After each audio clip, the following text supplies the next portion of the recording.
Praise the lord. పునరుద్ధానుడైన యేసుక్రీస్తు నామంలో మీ అందరికీ నా శుభాభివందనాలు. బాగున్నారా? యేసయ్య మీ అందరినీ ఆశీర్వదించును గాక.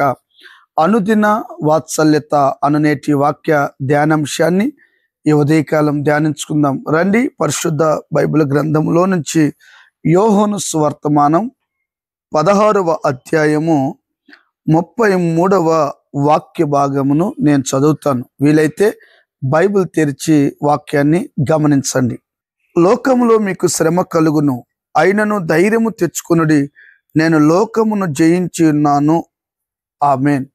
ప్రియమైన దేవుని బిడ్లారా, చదవబడిన ఈ వాక్య భాగంలో యేసు ప్రభులు వారు ఎంత చక్కటి మాటను ప్రస్తావించాడు. లోకములో మీకు శ్రమలు కలుగుతాయి, అయినను ధైర్యము తెచ్చుకునుడి, నేను లోకాన్ని జయించి ఉన్నాను. ఆమేన్.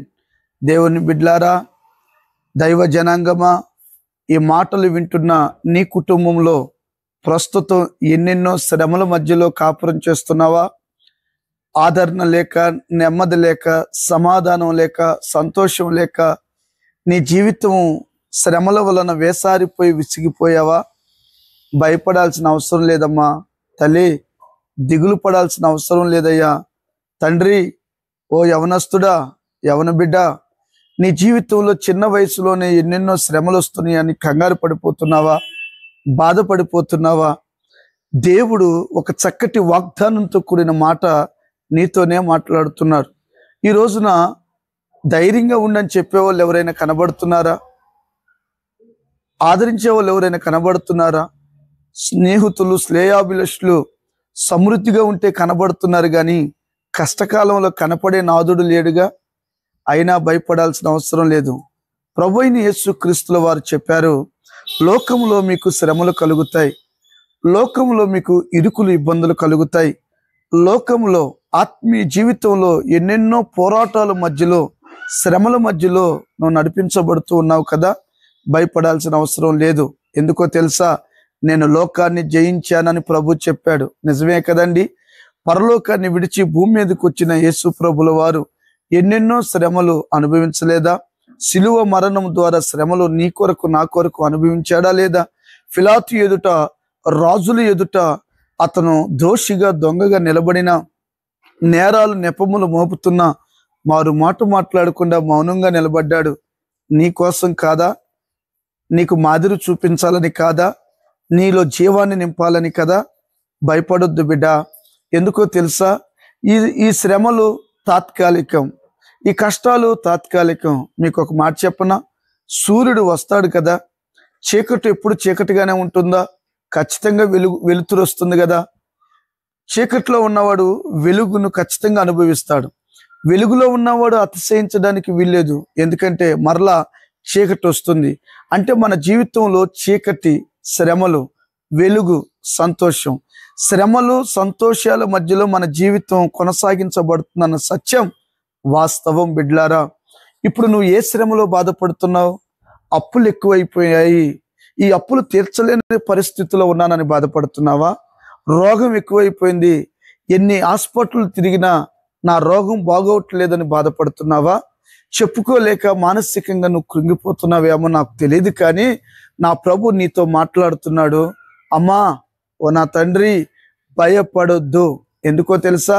నేను లోకాన్ని జయించి ఉన్నాను అన్నాడు. యేసు ప్రభులు వారికి వచ్చిన శ్రమలు, శోధనలో ఎలాగూ జయ జీవితం జీవించాడో నీవు కూడా అలా జీవించాలని ప్రభు ఈ పగటి వేళ సూటిగా నీతోనే మాట్లాడుతున్నాడు. నీవు ఇప్పుడు అనుభవిస్తున్న ఈ శ్రమలు ఏదైనా కావచ్చు, ధైర్యము తెచ్చుకోవాలి, ధైర్యం తెచ్చుకోవాలి. ధైర్యం లేని వాళ్ళు త్వరగా చనిపోతారండి. ధైర్యం లేని వాళ్ళు ఏది సాధించలేరండి. ధైర్యం లేని వారు త్వరగా కృంగిపోతారండి. ధైర్యం లేని వాళ్ళు త్వరగా సమాజంలో నుంచి వెలివేయబడుతూ ఉంటారండి. నేను అంటాను, ధైర్యం కలిగి ఉండు. మన ధైర్యం ఏంటి? ప్రభు కదా. మన ధైర్యం ఏంటి? లోకాన్ని జయించిన దేవుడు మనతో ఉన్నాడనే కదా. బిడ్లారా, ధైర్యం అనేది వాక్యం చదివితే ధైర్యం కలుగుతుంది, ప్రార్థన చేస్తే ధైర్యం కలుగుతుంది. ఈ రెండింటిని నువ్వు మర్చిపోవద్దు. నీ జీవితంలో నీ కలుగుతున్న శ్రమలలో జయమిచ్చును కాక. ఆమెన్. ఒక మాట చెప్పనా, లోకాన్ని జయించాను అన్నాడు కదా ప్రభు అయిన యేసయ్య. మరి ఈ రోజున జయించాలంటే నీలో ఏముండాలి?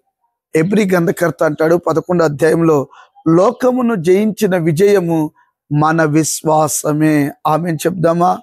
దేవుని బిడ్లారా, లోకాన్ని జయించడానికి, శ్రమలు జయించడానికి, పరిస్థితులను జయించడానికి, నీ చుట్టూతో ఉన్న అలమటిస్తున్న శ్రమలు ఏవైనా కావచ్చు, వాటన్నిటిని జయించడానికి కావాల్సింది అచంచలమైన విశ్వాసము. దేవుని బిడ్లారా, నీ జీవితంలో విశ్వాసము, ధైర్యం గనక నువ్వు నింపుకోగలిగితే, సింహం లాంటి శ్రమలైనా, గొలియాతు లాంటి శ్రమలైనా నిన్నేమి చేయలేవు. దేవుడు వాటిలో జయమిచ్చి విజయముతో నిన్ను నింపునుగాక. దేవుడి మాటలు నీ జీవితంలో నెరవేర్పు చేయునుగాక. ఆమెన్. తలలు వంచండి, కళ్ళు మూయండి. చిన్న ప్రార్థన. ప్రేమ కలిగిన మహాపరిశుద్ధుడు అయిన దేవా, నువ్వు గొప్ప దేవుడు అయ్యా.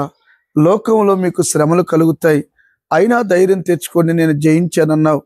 జయించాలంటే ధైర్యం ప్రభువును బట్టి, వాక్యాన్ని బట్టి ఉండాలని, విశ్వాసం కలిగి బ్రతికినప్పుడు ఏదైనా జయించగలమని మాట్లాడారు. అట్టి కృప ఈ వాక్యం వింటున్న ప్రతి బిడ్డ జీవితంలో నెరవేర్చును గాక. యేసు నామమున అడిగి పొంది ఉన్నాము తండ్రి. ఆమెన్. ఆమెన్. Thank you.